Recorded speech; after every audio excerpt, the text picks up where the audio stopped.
In today's video, I'll be discussing the compact antenna. You may be surprised. Stick around.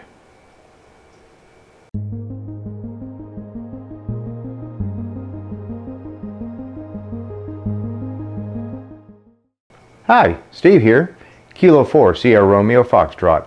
Today, I'm going to be discussing the compact antenna. I was running a diamond antenna, a whip antenna on my vehicle, and I actually had to purchase a motor to actually lower the antenna when I got into an area such as a garage, parking garage, or in my garage itself, because the antenna kept slamming into the roof of the garage or the top of the parking garage, whatever. So I was looking for an alternative antenna source to use on my two radios that I have in my car. I've got a Motorola CM3000 or 300D, that is, plus I have an ICOM ID5100. Now, I needed something that would handle both of these radios. The ICOM is dual band UHF VHF, whereas the Motorola is strictly UHF. But I want something sort of unobtrusive, something I didn't have to worry about bumping into the top of the garage or low-hanging areas if I had to go under something. So I decided to give COMPACTenna antenna a try and see how it kind of performed. So let's go ahead and delve into the different models of the compact antenna. Okay, the compact antenna actually comes in 5 different flavors here. They've got the 2 meter 440, which is 7.5 inches. 2 meter 440 plus, it's an 1.5 inches longer at 9 inches. The 2 meter 220 440, which comes in at 7.5 inches. The LMR1, Land Mobile Radio 1, which comes in at 9 inches. And the Scan 3, which is also 9 inches. Now I own the 2 meter 440 plus the 2 meter 220 440 and the LMR1. And what I've got here is this is one of the 2 meter 440 plus models right here, and this right here is the tri-band, the 2 meter 220 and the 440. Now these antennas do come with a vinyl label that's attached to the antenna itself, designating what band they're used for. However, these will fade in the sun like anything else, and I live in Florida, so what I've done is I peeled off the vinyl sticker itself. Be honest with you, I kind of like an unmarked antenna. No slam on COMPACtenna or Dr. Jack, but I like a plain antenna. And it does leave a residue on the antenna itself, which is actually easily removed with some rubbing alcohol and paper towel. I've seen people complain that there's residue on their antenna and they just find it unsightly, but all they have to do is just remove it with a little rubbing alcohol and paper towel or a cotton ball or something like that. It doesn't hurt the antenna at all.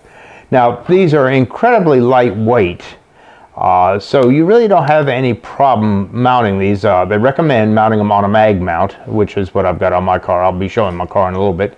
You can put them on a lip mount and antenna mounts itself for the trunk or hatchback or whatever.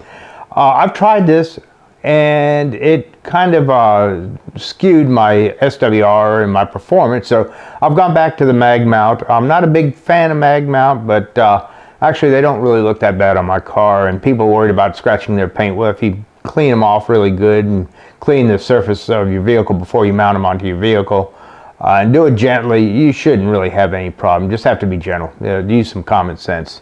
But getting back to the antennas, I'm sorry. This is the tri-band, the 2 meter 220 440, which I did have in my car one time, but I took that radio out of my car and I replaced it. It was an Anytone 578 tri-bander. I took it out of my car. Nothing wrong with the radio, but I replaced that with my Motorola radio. Now I do have the ICOM, like I said, ICOM 51 in my car, and this is where I'm running the 2 meter 440 plus, the 9 inch version. Obviously, this is a 7.5 inch, this is a 9 inch, so in comparison, let's see, in comparison, that's about where they are. Okay, get them into the camera range here. So you can see that they are, a little bit one shorter than the other, obviously, but both basically very unobtrusive. I've really only had one comment from someone at a gas station once, questioned me what these two cylindrical objects were. And I had to explain they were antennas, and he started getting nosy, and I just finally cut him off at the pass. It's none of his business, but they kind of look like some YouTube channels don't want to mention, but I'm going to go ahead and mention it. It looks like a compressor for a rifle or a pistol, you know, a silencer if you want, in shape and everything, but they're a lot lighter than one of those compressors or silencers, so, and obviously not for the same purpose. But anyway, that is what they look like.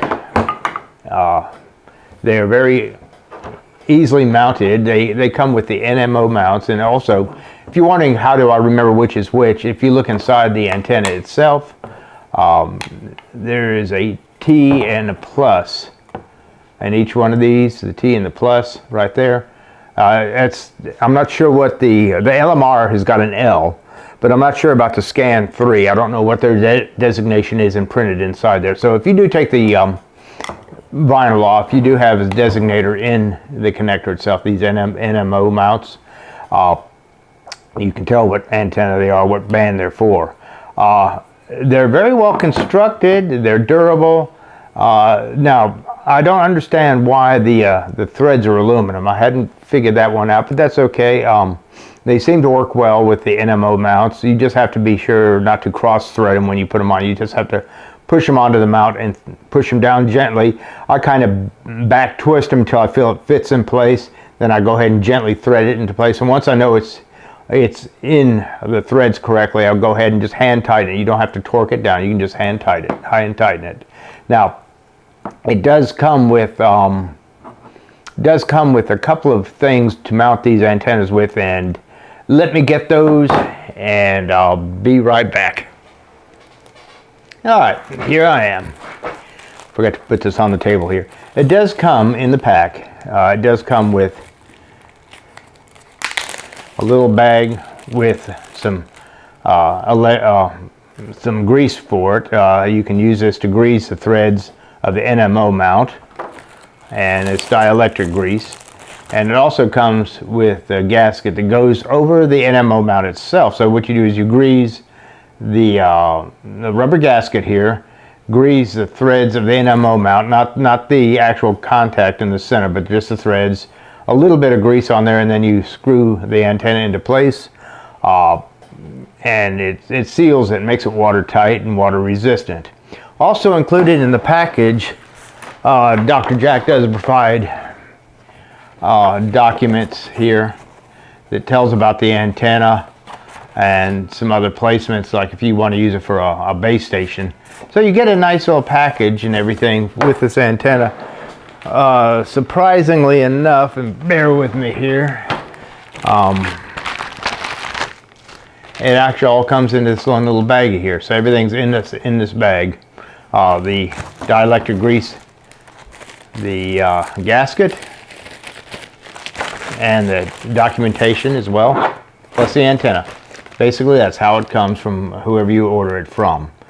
Very unobtrusive, very light package. Not a bunch of stuff you have to cut away. That's another thing going with this antenna right here. Okay, this is just a quick visit to COMPACtenna's website, Dr. Jack's website here. And this will give you the complete lineup of their products, how to install it, the history of COMPACtenna itself, and contact information as well. As you can see, you can lip mount it here, which I've chosen not to do. I went ahead and stayed with the mag mount, which I'll be showing you in a few minutes. One thing that I have not done, and I'm going to probably experiment with this in the spring, probably here in 2023, I'm going to go ahead and try the base station. I've got that extra 220, 2 meter 440 plus version of the antenna. Actually, it's the tri-band. The tri-band is the extra one I've got. And since I do have, I've moved the that Anytone tri-band mobile into the base, or into the ham shack. I'm going to go ahead and give this a shot. I'm going to get the radials. I've got enough mounting mass to put it on. I just need to get some more LMR 213 and everything. And I'm going to run this as a test antenna for that radio and see how it works there. And once I do that, probably be a couple months down the road, I'll go ahead and do a video on that as well. Anyway, everything again here is made in the USA. It's a very informative website. It shows different mounting options and how you can mount and the history and everything else. So this is just a quick overview. I'm not going to get into any of the specifics of the antenna itself, or any of the technical aspects. You can go visit the website yourself. But I do want to also mention, though, that COMPACtenna has got some positive reviews. Outside my positive review, they've got some very positive ratings if you go to eHam. I went to eHam, and there's many positive ratings about this antenna itself. All right, well, I just moved over to the eHam site to show you some more of the reviews here on COMPACtenna. This is for the 2-meter 220 440 version. As you can see, it's got some high ratings. This one had failed, but that's, you can't please everybody.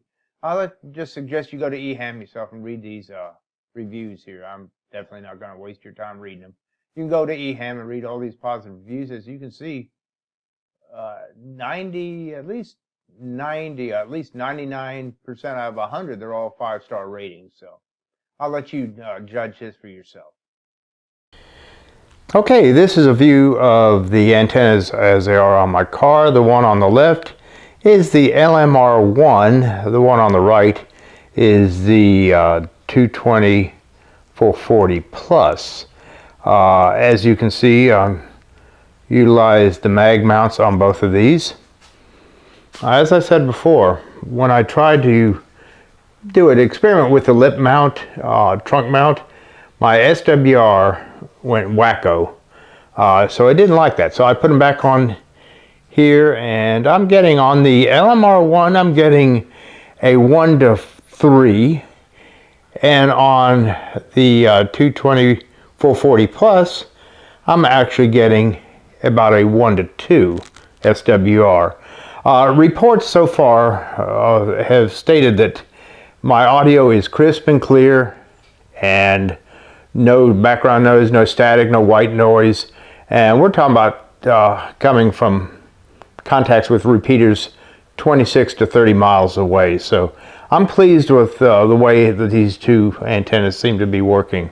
Now, the LMR one right over here on this one right here, it goes to my Motorola radio, and the 220 440 Plus goes to my ICOM 5100. Well, I hope the information I've provided you today has helped you make a decision on whether you want to try one of these compact antennas out for yourself. Personally, I was quite pleased with its results and actually surprised on how well this antenna works for its size.